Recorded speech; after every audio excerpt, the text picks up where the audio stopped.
Em nome do Pai, do Filho e do Espírito Santo. Amém. Bom, hoje vamos buscar a prova de que de fato o céu e o inferno existem. E mais do que buscar a prova, nós vamos verificar claramente, à luz da razão, de que de fato só pode existir um céu e uma definição de inferno. Ou seja, qual das definições devo eu aceitar, não é? A gente vai verificar por fim que de fato essa definição é a definição que a Igreja Católica nos traz, que Jesus nos traz. Amém? Vamos lá. Bom, realidade do céu, Chamemos então uma realidade em que eu deseje, que eu ache como perfeito, como ideal, E vamos chamar essa realidade de céu. Da mesma forma que o inferno, uma realidade totalmente indesejada, uma realidade adversa ao meu gosto, aos meus sentimentos. Cada pessoa pode assumir essa realidade segundo o seu pensamento e chame-a de inferno, ok? Então, nós acabamos de definir uma definição para céu e uma definição para inferno, segundo o nosso próprio pensamento. O céu de um ateu, então, é um lugar, o estado onde todos concordem, e aceitem que Deus não existe. É a realidade ideal do ateu. Esse seria o céu, então, para ele. E o inferno do ateu, então, seria o oposto, Seria uma realidade onde ele desacredita, mas que exista Deus. Qual seria o céu para um ladrão? É um lugar onde ele pode roubar de toda forma, e se dar bem em qualquer situação em que ele usurpe alguma coisa que não lhe pertence. Já o inferno para o ladrão é um lugar onde ele não pode exercer com sucesso o seu ato de roubar, onde ele é pego, onde ele não consegue obter êxito na sua ação de roubar. Esse seria o pensamento dele, sobre inferno. Já pensando no empresário, qual seria o céu do empresário? O céu do empresário é uma realidade onde ele visualize o sucesso pleno nas suas ações, nos seus empreendimentos, nos seus investimentos, certo? Já o inferno para o empresário é o oposto. É um lugar onde ele investe, onde ele empreende e não consegue obter sucesso de forma alguma. Tudo dá errado, nunca dá certo, seus pensamentos todos, seus planos todos dão errado, certo? Então, vemos que toda e qualquer pessoa tem um conceito do que é bom e do que é ruim. Logo, tem um conceito, segundo nós nominamos esse conceito de bom e de ruim, tem um conceito sobre o que seria o céu e o que seria o inferno. O pleno bem e o pleno mal. Também tem uma definição de céu e de inferno. Logo, todas as pessoas pensam assim. Todas as pessoas têm um sentimento do que é bom e do que é ruim para si própria. No seu interior, ela pensa, ela tem uma imagem do pleno bem, do pleno ruim, do que é totalmente ruim, do que é totalmente bom, do que seria o céu, do que seria o inferno. Mas por lógica, por dedução, a gente vê que isso é impossível. É impossível de que todos tenham razão. Se a gente pegar, será que o céu do empresário de fato deve existir, o inferno dele deve existir? Será que é do ateu? Será que é de quem que é esse céu? Somente pode existir um céu e um inferno. E como a gente vai saber disso? Existe somente um céu e um inferno. Se todos, e como somente existe um conceito de mundo presente e todos vivemos desse mundo presente como ele é de fato, somente pode existir um céu e um conceito de inferno, que de fato são respectivamente o lugar, o estado onde tudo é bom, o lugar onde tudo é ruim. A prova pode ser constatada pelas leis deste mundo. Ainda que alguém pense diferente, a lei da gravidade será superior a tal pensamento, pois ali está um poder que define que assim seja. Então veja, independente de eu dizer que não existe a gravidade nesse planeta, o meu pensamento não vai fazer diferença nenhuma, porque a gravidade de fato existe. Ela por si só exerce um poder sobre a minha pessoa que me mantém atraída ao solo, a força da gravidade. Então, eu não consigo dar um novo sentido para isso, né? Ainda que o meu pensamento seja diverso. A matemática também é exata, né? Mesmo que alguém queira discordar, é impossível. Nunca poderá mudar as suas regras, né? As regras da adição, por exemplo, da subtração, da divisão, é impossível mudá-las. Elas sempre serão superior a qualquer pensamento que queira discordar. Logo, podemos ver que existe um poder agindo nesse mundo. Pense bem, existe um poder. Não estou falando aqui de um sobrenatural, né? Estou dizendo que tem um poder da física, da matemática, das leis que regem a natureza como nós a vemos, certo? Existe um poder que é superior a todo e qualquer pensamento que seja rebelde, que queira discordar dessas leis, desses mandamentos. É impossível. Ainda que uma pessoa deseje voar, por exemplo, né, sair voando por aí, ser jogado numa janela, né, uma sacada por aí, e sair voando, ela não vai conseguir, a menos que ela domine as leis da física e aplique o conhecimento para manipular, né, o meio físico e poder voar com o auxílio de alguma tecnologia. Ela não vai conseguir sair voando assim, simplesmente se jogando numa janela, porque ela simplesmente discorda da lei que funciona no mundo. É impossível tal pensamento prevalecer sobre o poder que existe hoje, sobre o poder que existe, né, na natureza, na física.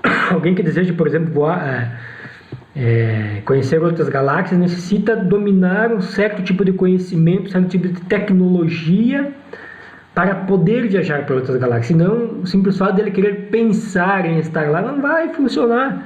Não vai funcionar. Por mais que ele seja rebelde, que ele queira ser um extraterrestre, né? Ele queira dizer, não, a partir de hoje eu sou um ET, quero voar por aí, não vai conseguir. Por quê? Porque as leis, o poder que existe hoje sobre esse mundo impede ele de fazer isso. Então ele vai ter que primeiro se adequar ao conhecimento da ciência, da tecnologia, do jeito que ela existe. Ela vai ter que ser amiga desse poder que existe hoje, para que esse poder esteja a seu favor, né, nesse empreendimento de voar para outras galáxias, se ele desejar fazê-lo. Então veja, é preciso, sobretudo, de todas as formas, ter poder. O poder, então, é essencial na definição de qual pensamento está certo e qual pensamento está errado. Sobre o céu e o inferno também, será que é diferente? Não, é a mesma coisa acontece sobre o céu e o inferno. Não, é preciso ter poder. Quem demonstrou ter poder? De todos que já passaram pela face da Terra, que já expressaram seus pensamentos, todos que já demonstraram um certo tipo de argumentação, quem de fato teve poder? Quem tem poder?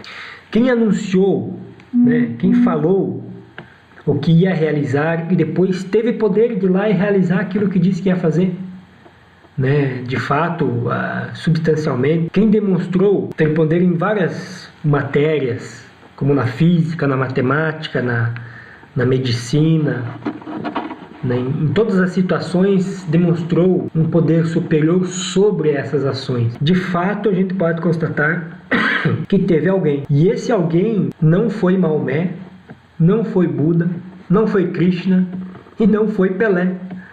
Ainda que Pelé realizou várias coisas, mas né, no futebol, né, na área de que ele se esforçou, foi nada mais do que lógico, né, o seu resultado. De alguém que teve tamanha habilidade para executar algo de sua competência, né? Quem foi essa pessoa então? Foi Jesus. Esse alguém que tudo pôde, que fez, que demonstrou, que falaram, foi Jesus. Muitos se falaram antes dele vir. Antes dele vir ao mundo, pregavam há séculos que ele viria. Demonstraram, inclusive, pregavam sobre ele que ele viria daquela forma que de fato ele veio. Quem desafiou a lei da física? Ele desafiou as leis da física, né? Andando sobre as águas, né? A medicina se rendeu ao seu poder quando ele curava, quando ele libertava as pessoas de diferentes situações, quando fez o paralítico andar, quando, né, inclusive ressuscitou pessoas ressuscitou Lázaro, que já estava morto há mais de 3 dias. Ele teve poder sobre a medicina. Ele teve poder, inclusive, sobre a morte. Diz aquele que venceu, sobretudo a morte. E não foi de uma forma simples, onde ele veio a falecer, depois ele ressuscitou. Não. Ele disse aos seus discípulos que ele ia morrer e que depois de 3 dias ele ia ressuscitar. Ele falou isso. Você pensa, quem teria poder para fazer isso? Quem teve poder para fazer isso além dele? Né? Não só de realizar prodígios para os outros, mas inclusive para ele próprio. Né? Ou seja, ele não é subjugado ou condicionado a outro poder, né? A não ser ao seu próprio poder de um Deus. Inúmeras pessoas testemunharam. Não foi 1, 2, 3 pessoas, não. Várias pessoas testemunharam seus feitos de forma muito semelhante, de forma muito parecida. Muitos se escreveu sobre ele para representar os seus feitos, né? O seu poder, para demonstrar o seu poder de forma diferente, mas com tamanha precisão nos detalhes, na similaridade entre os testemunhos, que é impossível os historiadores negarem o que Jesus fez, como ele veio, como ele morreu, como ele ressuscitou. Inclusive os historiadores de fato ficam impressionados com tamanhos relatos e tamanha precisão, né, de semelhança entre esses relatos. Então ele tem o poder. Ele tem o poder sobre todas as coisas. Veja que é preciso ter o poder. Jesus tem o poder. Então vem, né, a seguinte pergunta: não deveríamos nós escutar o que Jesus tem a dizer sobre céu e inferno? Né? Se ele tem o poder para executar, para dizer que vai fazer e que faz, ele diz que conhece e mostra a execução. Por que não escutar o conceito dele com relação ao inferno? O que é o inferno? Quem vai para o inferno? Por que vai para o inferno? Como vai para o inferno? E por que não escutar como ir para o céu e a sua definição de céu? O que é o céu? O que é a eternidade? Por que não escutar? Por que não dar credibilidade a ele? Não deveríamos nós então escutar o seu conceito e dar crédito? Será que ele não tem crédito bastante? Muito mais do que qualquer outro? Né? Será que o poder de um ateu é maior que o poder de Jesus para que o ateu tenha mais crédito nos seus argumentos? Será que o crédito de Buda, os feitos do que disse Buda, que ele disse que ia realizar e realizou, é maior do que fez Jesus? Será que tem alguma comparação? Será que chega sequer perto do que fez Jesus, para que tenha Buda mais crédito do que Jesus? E será que o conceito, né, que eu tenho, o que você tem, o que qualquer outra pessoa no mundo possa ter sobre céu que é bom, né, que seria chamado de céu, que é extremamente ruim, que seria chamado de inferno, será que esses conceitos podem ser comparados com o conceito de Jesus? Será que eu tenho poder de fato para definir alguma coisa? Ou será que, né, o crédito de Jesus não é muito, infinitamente maior, segundo o que ele disse que ia fazer, que fez, que provou, né, que demonstrou? Será que não é de um poder muito maior do que qualquer um de nós? Qual poder pode ser comparado a de Jesus? Eis a questão. Nós só podemos ter uma conclusão, né? A definição real do que é extremamente bom e que pode ser considerado céu só pode ser a definição de Jesus. E a definição de que de fato, do que é totalmente ruim e do que de fato é chamado inferno, a definição correta só pode ser a de Jesus. Ninguém tem poder para demonstrar maior do que o poder de Jesus, para dar embasamento, para dar credibilidade nas suas palavras. Veja, quando os apóstolos saíram para pregar, eles saíram para pregar com poder. Poder de quem? Poder que Jesus deu a eles. Por quê? Porque é pelo poder que é demonstrado que de fato existe credibilidade naquela palavra. Aquela palavra é sã, é verídica. Quem seria bastante louco para desprezar receber o conhecimento dos números da Mega Sena antes do sorteio? Se você recebesse os números da Mega Sena do sorteio, você, não, eu não quero isso aí não é bom. Evidente que não, você gostaria de obtê-lo para ir lá jogar e ganhar. Quem desprezaria o conhecimento para se achegar a felicidade plena? Eu não desprezaria, né? Todo mundo no fundo quer ser feliz, seja de uma forma ou de outra. Mas existe uma forma só de se chegar a esse conhecimento, do que de fato é a felicidade. Então por que desprezar se eu não desprezo nenhuma coisa nesse mundo que eu desejo como bom? Por que eu vou desprezar o verdadeiro conhecimento daquele que tem credibilidade para ser acreditado, para depositar a minha esperança? Por que eu vou desprezar esse conhecimento sobre a vida e sobre a morte eterna? Por que eu vou desprezar o verdadeiro conceito daquele que disse que ia vir, como ia vir, que veio, que fez todos os milagres que disse que ia fazer, né? Que disse que ia morrer da forma que ia morrer e queria ressuscitar.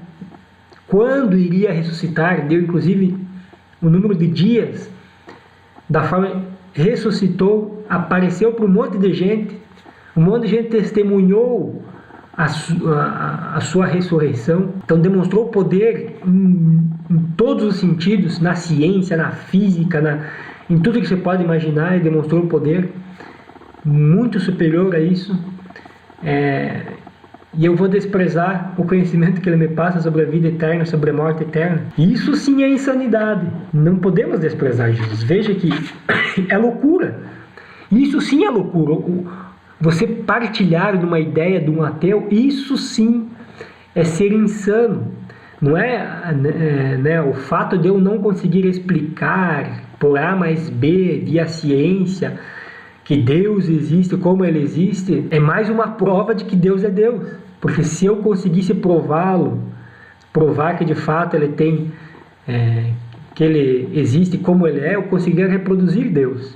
E se eu conseguisse reproduzir Deus na ciência, Deus não seria Deus da ciência, não é? Deus seria uma criatura, porque Ele seria criado com uma fórmula. E Deus não é criado. Deus é um ser incriado. Ele é o criador de todas as coisas. Então a ciência é subjugada a Ele, não Ele é subjugado à ciência. Então veja que você acreditar em argumentos que somente a ciência pode te dar, antes de tudo, desculpa até a palavra, mas é um ato, é um pensamento burro, é um pensamento mais do que inocente, infeliz, dá para dizer.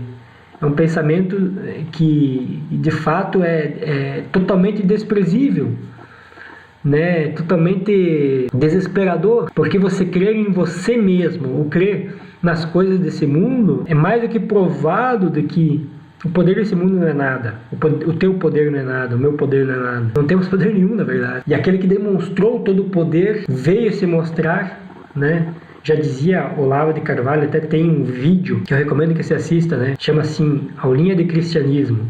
Tá no YouTube aí para assistir. Gente, ele coloca até uma argumentação, né? De tudo, todas as provas, demonstração que Deus quis nos revelar e se mostrar para que a gente conseguisse compreender e visualizar o seu poder, o como ele existe. Tanto ele demonstrou que, com todas essas provas, imagine se eu vou acreditar num Maomé da vida, por exemplo, ou em Papai Noel, ou em Corinha da Páscoa, ou se eu vou enxergar um boi voando porque isso me agrada mais e porque discorda do que Deus quis nos mostrar, só por um ato de rebeldia, por querer ser diferente, é burrice. Não tem outra palavra para expressar isso. É orgulho, é envaidecimento, é o caminho da perdição. Não tem outro esclarecimento, outra definição para isso. Não é? De fato, não tem como compactuar com tal pensamento diferente, né? Querer colocar um pensamento ou equilibrar um pensamento diferente do conceito daquele que tem o poder e que demonstrou esse poder, com o pensamento de todo o resto do planeta que não tem poder nenhum, que não demonstrou, ninguém conseguiu demonstrar poder nenhum, não existe nem comparação, né? Ainda que não se tivesse nenhum argumento, simplesmente pelo poder, pelo que demonstrou Jesus, a gente não tivesse todos aqueles argumentos que Jesus colocou, né, demonstrou, né, das bem-aventuranças, da misericórdia e tudo mais, todos esses argumentos que ele demonstrou que são totalmente convincentes, por si só são convincentes, nem precisaria de poder para saber dos sinais que Deus nos deu, mas ele fez questão de demonstrar o seu poder, que de fato ele merece ser acreditado. Bom, com tudo isso, espero que pela lógica nós consigamos refletir, meditar, que o conhecimento da verdade possa tocar os nossos corações e nos levar todos rumo ao céu. Em nome do Pai, do Filho e do Espírito Santo. Amém.